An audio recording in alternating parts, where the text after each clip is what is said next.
So, yeah, retreats are always surprising for me. I never know what's going to happen. And something strange happened today. After the meditations, just before lunch, I found myself writing a fairy tale. And I haven't written anything since school, I think, so it's quite unlike me. And then I find myself signing up to read it to all of you guys. And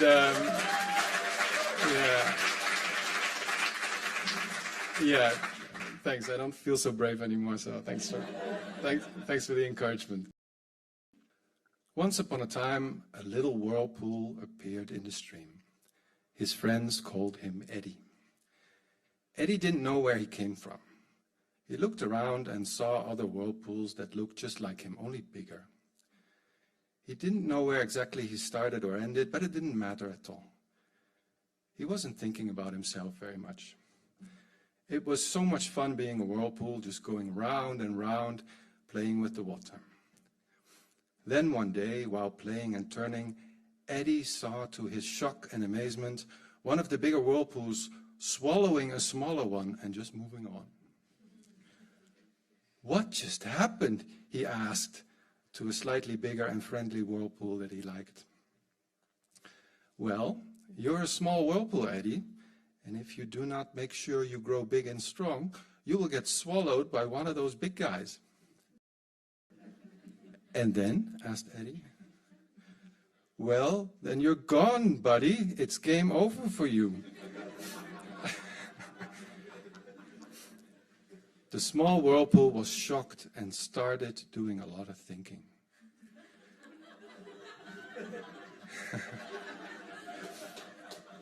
After a while, he asked his older friend, "How do I become a big whirlpool?" "Well," his friend said, "you swallow other smaller whirlpools." Now Eddy got really upset. Really? Swallow other whirlpools? Can that be right? But he didn't want to end up getting swallowed and just disappearing. So he thought hard, and he thought long, and then the idea came to him. He was going to be the biggest whirlpool of them all. Too big to be swallowed by anyone else. And so he did, and started looking around for little whirlpools that were smaller than him and were just playing and not paying any attention.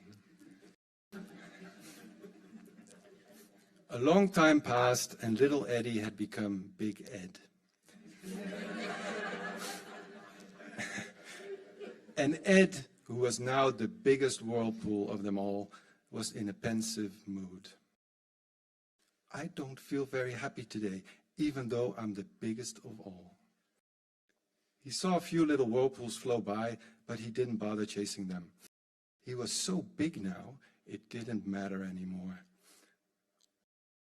Watching them play and spin and turn and have fun, he suddenly remembered how he used to have so much fun doing exactly that.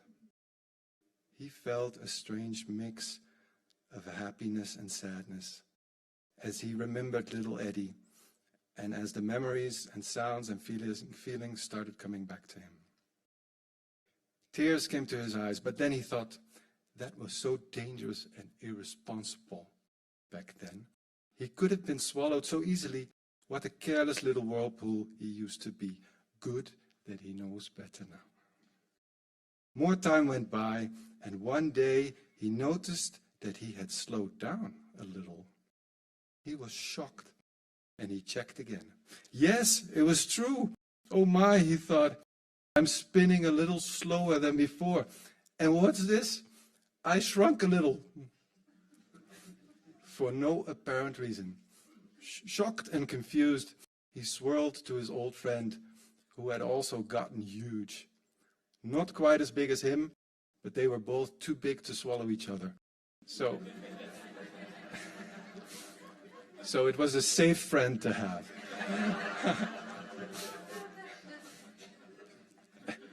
Somewhat angry, he said to his friend, I shrunk today. Can you believe it? Yes, of course, his friend said without paying much attention. All whirlpools slow down and shrink at some point. It's the way of the stream. The way of the what? Yelled Big Ed in despair. Really? And then what happens? Well, then it's game over for you, buddy. You disappear. But then what is the point of getting large and strong, said Ed, and working so hard chasing and swallowing little whirlpools if I disappear anyway? Do you know how much work that is? And it's no fun at all.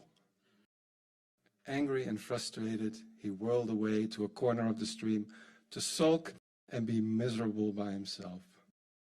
Life sucks, he thought. There's no point to any of this.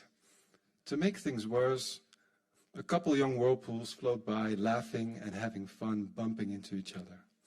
Such bollocks, he thought.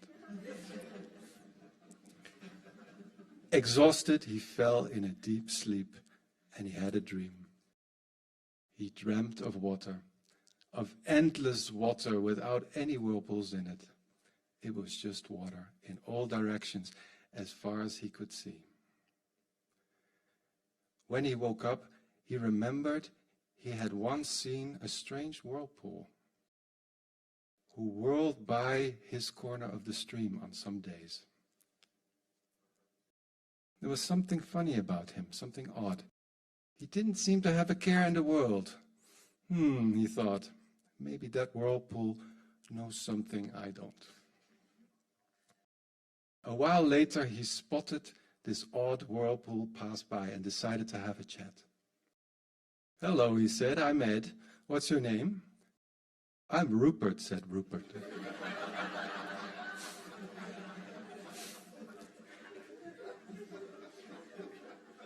How can you be so happy and careless, said Ed. Don't you think it sucks being a whirlpool?